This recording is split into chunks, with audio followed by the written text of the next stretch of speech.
This is KGW News at Sunrise. The Portland Public School District is preparing for teachers to go on strike. Union members are voting whether or not to hit the picket lines today. Coming up this morning, what the district is telling parents. And a newly assembled committee wants to hear from Oregonians about the state's addiction crisis. How you can weigh in 5 minutes. Plus. Because I knew I was going to get into this, right? So let me just tell you something, right? So this is for the Portland people, right? I got to just tell you. Doing Howard, this is why you have to get a ticket to my show, right? Because Howard Stern is coming to Portland. I mean, he does sound like Howard Stern. He totally does. You're not looking at the screen. I thought it was Howard Stern, but that is not Howard Stern. That is comedian and impressionist Matt Friend doing one of hundreds of impressions that he's mastered. You may have seen it before on social media. Tonight, you can find him live right here in Portland. Sunrise reporter Devin Haskins caught up with Matt for a preview of tonight's performance. That's coming up here at 5:15. Devin gets all the fun assignments. I know. I can't wait to see that. Hey, good morning, everybody. It is Thursday. I don't know why, but it feels like Wednesday to me. It's not. It's really? not. Don't go back. All right. Shed that feeling. Say it. Today would be Friday Eve. Thank you very much. That's bad. Boy, what a rocky start to our show. All right, we have a morning exactly like yesterday for the most part. We have really dense fog pockets, but not everywhere. And if you don't have fog, it's clear up top and you'll see twinkling stars. So right now, the dense fog pockets, Scappoose, Hillsboro, down to McMinnville, all a quarter of a mile visibility or less. And we are now seeing, we did not see this yesterday, but we now are seeing a little bit of fog down around Newport. Now, like yesterday, no fog to speak of coming in to the downtown area of Portland. It's 50 out along the Columbia River. Like yesterday, before noon, generally everybody will have sunshine, and it will go on to be just a wonderful afternoon. Yesterday, the high was 73. Today, I'm saying 73 degrees. Back to you. Okay, looking good. Thank you, Rod. Portland Public School teachers are creeping closer to a strike. Union members have until the end of the day to cast their ballots and decide whether to walk out. We could know the results as soon as tomorrow. And last night, the largest school district in Oregon held a virtual meeting for families to talk about plans if teachers do go on strike. KGW's Alma McCarty has more on that meeting and the latest on contract negotiations. We recognize that the job of an educator is different today. We also understand that the needs of our students have continued to grow as well. And due to those changes, teachers in Oregon's largest school system have been pushing the district for more funds and more resources. Administrators pushing back, reporting a $228 million difference between the district's proposal and the union's proposal. The district's bargaining team putting that into perspective. There is not enough money in administration if we cut all of administration and had no central services to bridge the gap in the PAT proposal and the PPS proposal. The latest bargaining session Tuesday, which included an adjustment around cost of living salary increases, once again coming up short. We have repeatedly asked the Portland Association teachers for a short list of their priorities, and they've continued to say that it's a comprehensive package. And you know what they say about that. When everything is a priority, then is anything really a priority, or is nothing the priorities? PAT firing back, issuing a statement that reads, in part, when the district is ready to talk seriously about smaller class sizes, wage increases that keep up with cost of living so teachers can stay and work in the district, increased mental health and special education staff to support our students, we will bargain into the night.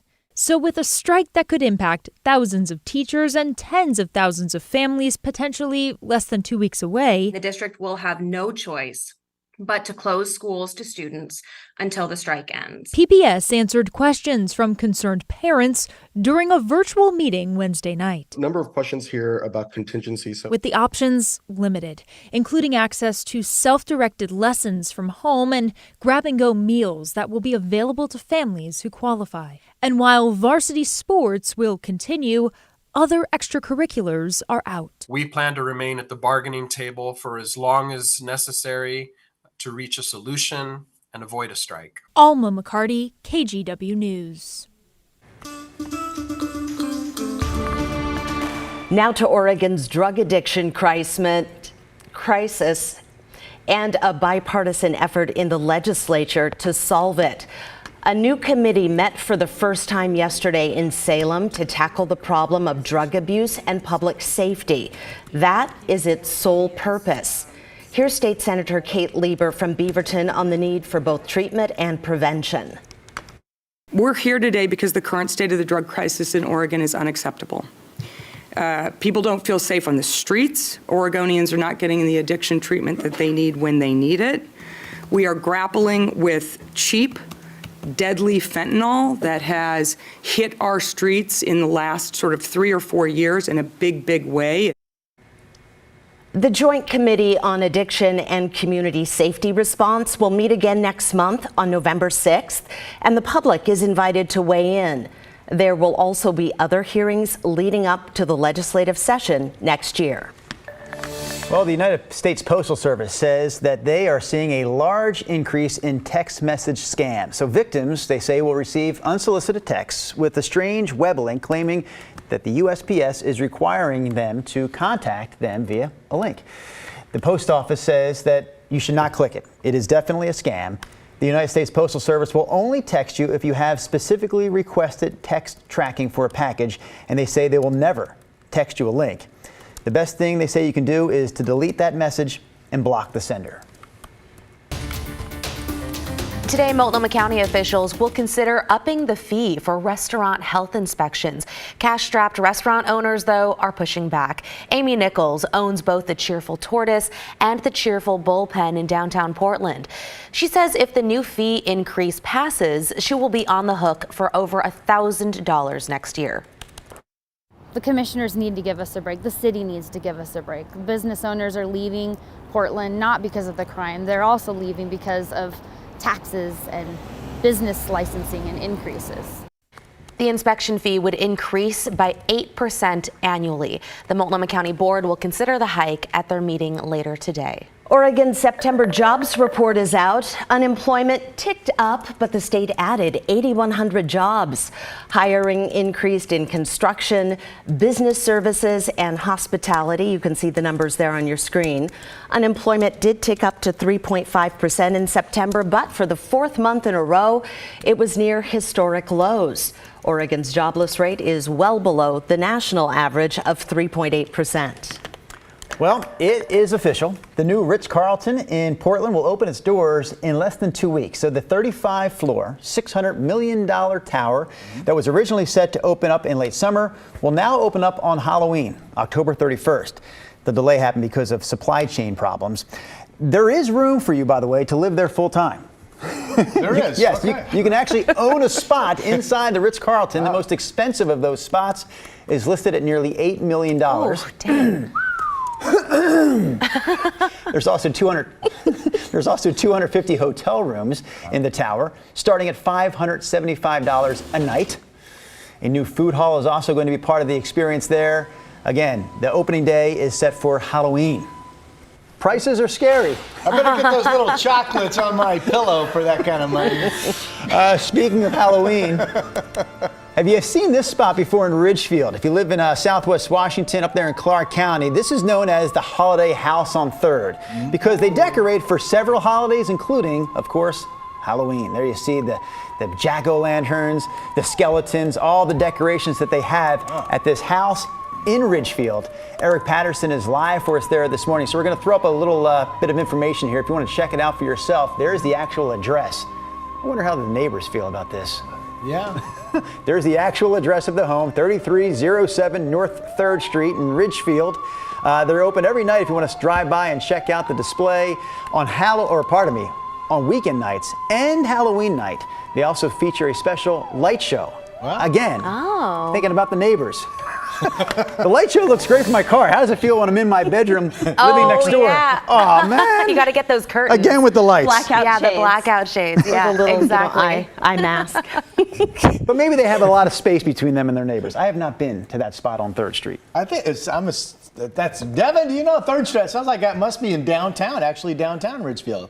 Look, Devin's not sure. Look, he's trying to No one rope here that knows. everybody. Nobody Devin. knows. Anyone know? My goodness. Doesn't 3rd Street sounds like an absolute downtown address, though, doesn't it? All right. we have a question mark in the forecast. See a little bit of rain just nipping right there. It's hard to see the band of clouds with that. And the question is, will this stay up here? Or will you folks in Astoria, Long Beach, Ocean Park, Kelso, Longview, Castle Rock all end up with increasing cloud cover this afternoon? It's going to be close whether that happens or not. We are seeing fog pockets. Well, this has been kind of foggy and then not foggy. This is Uquinta Bay down in Newport, a live camera there. Look at the flags. No movement at all. This, of course, is Pioneer Courthouse Square, a live camera. No fog that I am aware of in downtown Portland. Remember yesterday there was dense fog pockets around, but Portland stayed out of the fog. Well, so far that's been the case again this morning. Chilly temps. 45 Newport, 48 Salem, Kelso, 52 along the Columbia is not too bad, actually above normal. 50 in Bend, 54 right now out in John Day. Here's a look at the changes coming. So today we have the morning fog and then we get sun for the most part, except for I mentioned up north there might be an increase in clouds. Now tomorrow we begin to change in our weather pattern. This is Friday morning and you can see the marine deck. Now that will be clearing. We'll get afternoon sun. But then Saturday still looks like a lot of clouds, and then Sunday brings in the rain showers. So all of that is exactly the forecast that we have been giving the last couple of days. Okay, for today, the numbers say increasing clouds north coast, maybe, otherwise mostly sunny down in Lincoln County after any early fog pockets. Newport 63, 67 in Pacific City, 72 degrees up in Astoria yesterday, by the way. Here's the valley forecast. Getting up into the 70s again, although I think Salem, you folks stopped at 68 or 69 yesterday, but most areas did make it to 70. We think we'll do that again today with sunshine generally expected before the noon hour. Longview 69, again, you might have increasing clouds. The rest of us expecting sunshine after early fog pockets. Vancouver 73 degrees. And here are my 7-day numbers. Beautiful day coming. It was 73 yesterday. I have the same number today. Tomorrow, clouds of sun 68. Cloudiness Saturday, Sunday showers. Still looks like this front, which now comes in Tuesday night into Wednesday, could take the snow levels and push them all the way down below the Cascade Passes for Wednesday morning. Yeah. Okay. Thanks, Rod.